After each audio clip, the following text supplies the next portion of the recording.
رحمت اللہ. جی میری بہن کون اور کہاں سے؟ جی میں مسز بخاری نوٹنگم سے. مسز بخاری نوٹنگم سے، فرمائیے.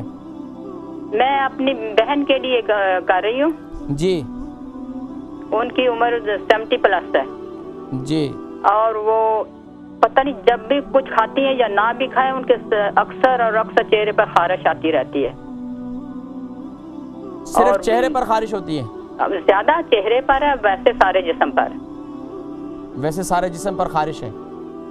تو ان کو چھوٹے پیشاب میں تکلیف تو نہیں ہے؟ جی. چھوٹے پیشاب میں کوئی تکلیف تو نہیں ہوتی ہے ان کو؟ جلن تو نہیں؟ جی جی نہیں. ٹھیک ہے، پروگرام دیکھیں، میں ذکر کرتا ہوں. مسز بخاری ہیں، ان کی کہہ رہی ہیں ان کی نوٹنگم سے، ان کی بہن ہے 70+ ہیں، جسم میں اور چہرے پر بہت زیادہ خارش ہے.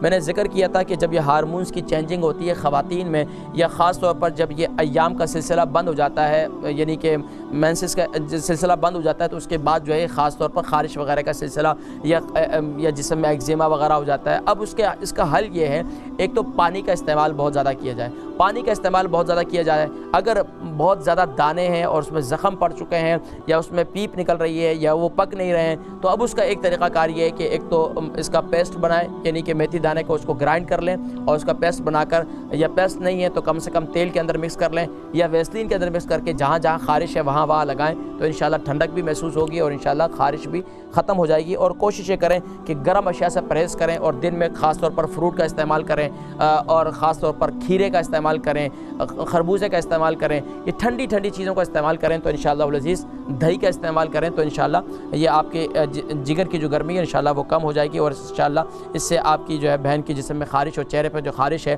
وہ انشاءاللہ اس سے کافی افاقہ ہو جائے گا. لیکن چہرے پہ زیادہ خارش ہوتی ہے، چہرہ خراب ہونے کا خدشہ ہے، تو اس کا بہترین طریقہ یہ ہے کہ شہد اور سرکہ اسے مکس کر لیں ہم وزن کر کے، اور یہ اس کے ساتھ جو ہے تھوڑا سا ½ ٹی اسپون جو ہے اس میں وہ ڈال دیں، آپ بیسن ڈال دیں اور اسے مکس کر کے چہرے پر لگائیں تو انشاءاللہ چہرے پر جو ہے یہ خارش کا سلسلہ بھی انشاءاللہ ختم ہو جائے گا.